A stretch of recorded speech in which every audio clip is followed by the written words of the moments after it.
தீபாவளி பண்டிகையை முன்னிட்டு சென்னை தியாகராய நகரில் துணிமணிகள் பொருட்கள் வாங்க மக்கள் ஆர்வத்துடன் குவிந்த வண்ணம் உள்ளனர். இதனால் அப்பகுதியில் பாதுகாப்பு தீவிரப்படுத்தப்பட்டுள்ளதாக கூறுகிறார் எமது செய்தியாளர் பாஸ்கர்.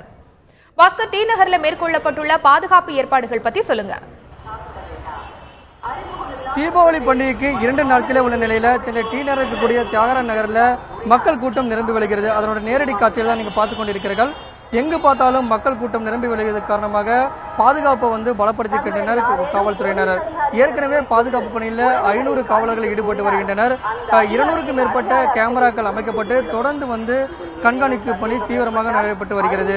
அது மட்டும் இல்லாமல் இந்த கூட்ட நெரிசலை பயன்படுத்தி பிக்பாக்கெட் அடிக்கக்கூடியவர்களை கண்டுபிடிப்பதற்காக மாறுவிடத்தில் காவல்துறையினர் 20 குழுக்களாக பிரிந்து தொடர்ந்து தங்களுடைய கண்காணிப்பு பணியை தீவிரப்படுத்தி வருகின்றனர். தியாகராய நகரில் பல்வேறு போக்குவரத்து மாற்றங்கள் மேற்கொள்ளப்பட்டிருக்கிறது. மக்கள் கூட்டம் நிரம்பி வழிகிறது. இன்னும் தீபாவளி பண்டிகைக்கு 2 நாட்களே உள்ள நிலையில பொருட்களையும் புத்தாடைகளையும் வாங்குவதற்காக டி நகரில் மக்கள் வந்த வண்ணம் இருக்கின்றன. இதே போலதான் சென்னையில் இருக்கக்கூடிய பல்வேறு வணிக வளாகங்களிலும் இதே மாதிரி கூட்டம் நிலவுகிறது. அங்கேயும் பாதுகாப்பு பணியை காவலர்கள் தீவிரப்படுத்தியிருக்கின்றனர். இந்த இடத்துல பார்க்கும்போது பொதுமக்கள் எந்த விதமான இடையூறும் ஏற்படாத வண்ணது பாதுகாப்பு பணியில் காவல்துறையினர் தீவிரம் காட்டி வருகின்றனர்.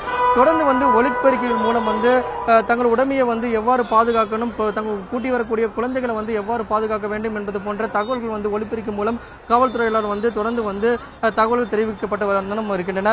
போக்குவரத்து மாற்றங்கள் மேற்கொள்ளப்பட்டிருக்கிறது. இதன் காரணமாக எந்த விதமான போக்குவரத்து இடையூறும் இல்லாமல் புத்தாடைகளையும் பொருட்களை வாக்குவதற்காக டி நகருக்கு வரக்கூடிய மக்கள் எந்த விதமான சிரமமின்றி தங்களுடைய இந்த புத்தாடை ஒட்டி தீபாவளி பண்டிகை ஒட்டி தங்களுடைய பர்ச்சேஸ் பண்ணக்கூடிய அந்த பணிகளை தீவிரம் காட்டி வருகின்றனர். நீங்க பார்க்கக்கூடலாம் இங்கே இருக்கக்கூடிய காவலர் தொலைநோக்கி மூலம் பைனாக்குலர் மூலம் தொடர்ந்து பாதுகாப்பு பணியில் ஈடுபட்டு பிக்பாக்கெட் அடிக்கக்கூடியவர்களையும் செயின் திருடக்கூடிய திருடர்களையும் கண்காணிப்புக்கான பணிகளை ஈடுபட்டு வருகின்றனர். உயர் கோபுரங்கள் 3 இடங்கள் அமைக்கப்பட்டிருக்கிறது. அந்த இடத்துல காவலர்கள் நின்று தொடர்ந்து கண்காணிப்பு பணியை தீவிரப்படுத்தி வருகின்றனர்.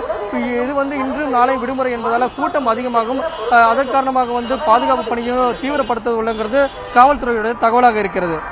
பாஸ்கர், தீபாவளிக்கு இன்னும் 2 தினங்களே உள்ள நிலையில பொருட்கள் வாங்க குவியும் மக்கள் ஆர்வம் பற்றி சொல்லுங்க. பொருட்கள் வாங்குவதற்கான ஆர்வம் ஒரு வாரத்துக்கு முன்பே தொடங்கிவிட்டது. சென்னை டி நகரில் எடுத்துக்கொண்டால் ஒரு வாரமாகவே மக்கள் கூட்டம் நிரம்பி வருகிறது. பாதுகாப்பு பணியை ஏற்கனவே காவல்துறையினர் தீவிரப்படுத்தியிருக்கின்றனர். மக்கள் வந்த வண்ணம் இருக்கின்றனர். தற்போது பிற்பகல் என்பதால நீங்களே பார்க்கலாம் தற்போது எவ்வளவு கூட்டம் நிரம்பி வருகிறது என்பதால.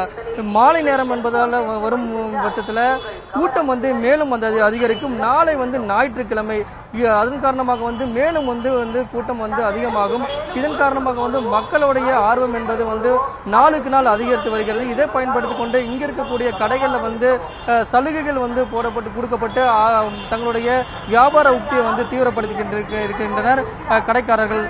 மக்கள் தங்களுடைய புத்தாடையை வாங்கி இனிப்புகளை மற்றவருக்கு கொடுத்து தொடர்ந்து இந்த தீபாவளியை உற்சாகமாக கொண்டாடுறதுக்காக திட்டமிட்டிருக்கின்றனர். அதற்காக இறுதிக்கட்ட பர்ச்சேஸ் பண்ணக்கூடிய பணிகளில் மக்கள் ஆர்வத்துடன் ஈடுபட்டு வரக்கூடிய நேரடி காட்சிகளை தான் நீங்க பார்த்து கொண்டிருக்கிறீர்கள். ஆண்ட்ரூஸ், தீபாவளி பண்டிகையை ஒட்டி சென்னை தியாகராய நகரில் மக்கள் அதிகமாக இருக்கிறார்கள். அங்கு செய்யப்பட்டிருக்கிற பாதுகாப்பு ஏற்பாடுகள் மற்றும் அந்த நிலையில் மக்கள் ஒவ்வொருவருடைய மனதில் என்ன ஆர்வம் இருக்கிறது என்பது பற்றியெல்லாம் எமது செய்தியாளர் பாஸ்கர் சொல்ல கேட்டோம்.